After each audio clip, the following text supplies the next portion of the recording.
Hi everyone. I want to talk about Mental Health Awareness Week. I don't often post anything on these types of days, and it's not because I don't care, it's because I might feel a little differently to other people on those days. I feel like we put a lot of money and a lot of focus on talking to people when they're at crisis point.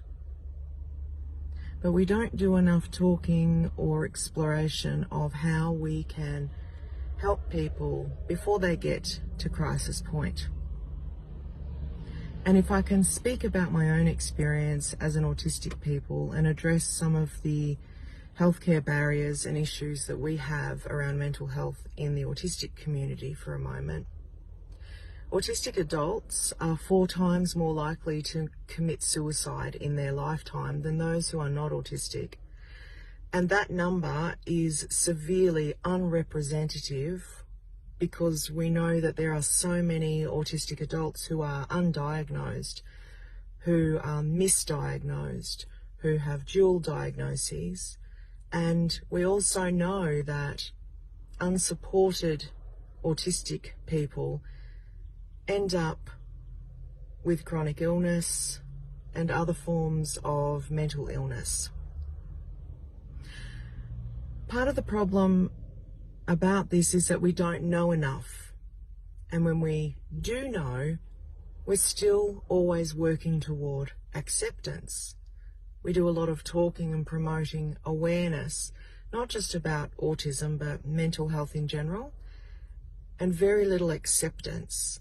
And what I mean when I talk about acceptance is understanding that every human being is different. We are a neurodiverse society. Yet, no matter how much talking we do, we are still working toward normalizing children as soon as they're diagnosed as autistic, basically. There's talk of early intervention, and in some countries there's a major focus on compliance therapies rather than supportive therapies. So we're working towards normalizing autistic people still rather than actualizing them. This isn't true for everybody, and it isn't true everywhere, but it is a major problem still. We are still, as a society, prescribing to the belief that every single human being should live the same lifestyle. We should still all be the same, no matter our background, no matter our gene pool, no matter our neurological status, no matter our age, our culture, our identity. We should all be living the same. We should all get out of bed in the morning, go and work for somebody else or work for ourselves, work hard, be tired, have families. You know, I often wonder what the world would be like if we just understood and accepted that we will all live differently according to how we need to live, according to how our brains and our beings need to be supported. We're not focusing on that. We're focusing on having people get better so that they can do better.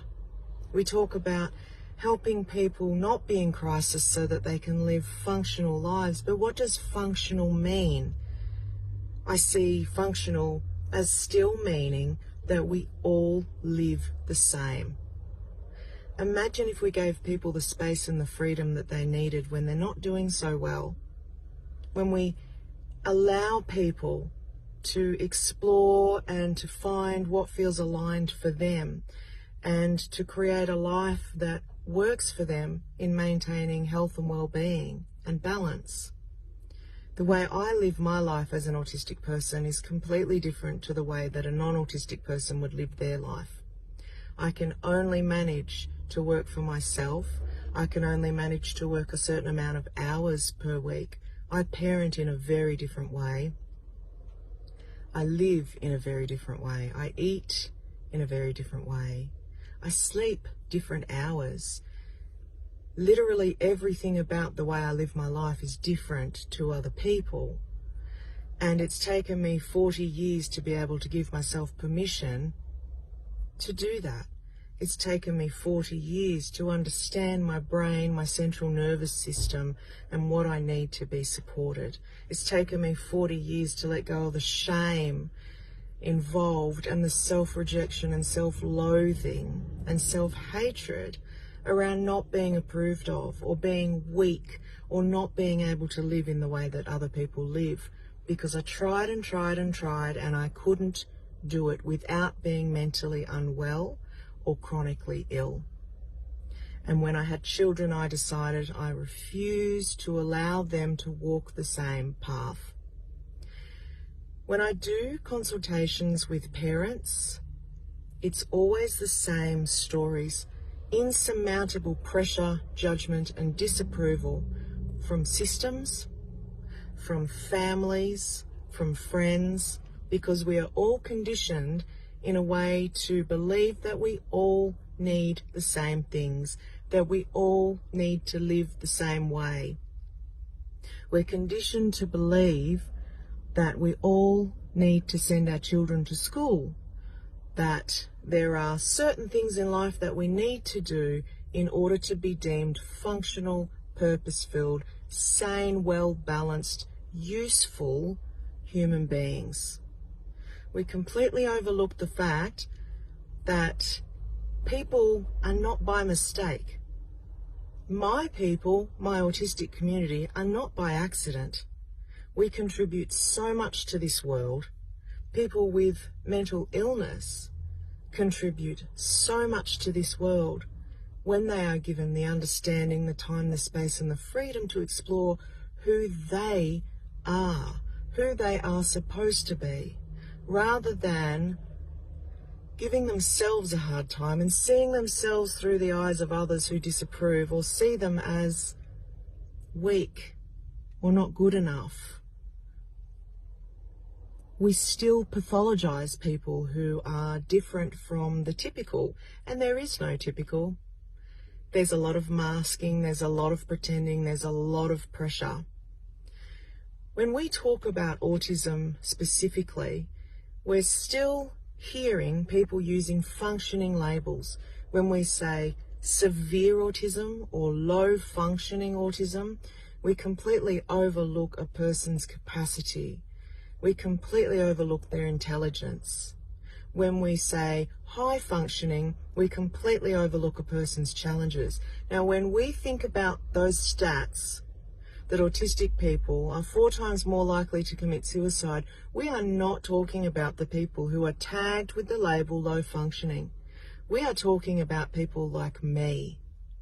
People who don't look autistic. What are they complaining about? Their lives are fine. They can talk, drive a car, have a university degree. I have people come to my page and say the most horrific things to me and email me horrific things at times. And I want to understand why. So I look these people up, and more often than not, they're people who fight for suicide prevention. And that message is counterproductive when they attack people in everyday life. We need to understand that how we engage and connect with other human beings is what contributes to whether they end up in crisis or not. We need to understand why and what we can do before we get to that point. It's no good just saying, let's be aware that people are mentally ill and that's okay. It's okay to not be okay. It's not okay to say talk to somebody when they're in crisis and let them know you love them. We need to do so much more than that before it gets to that point.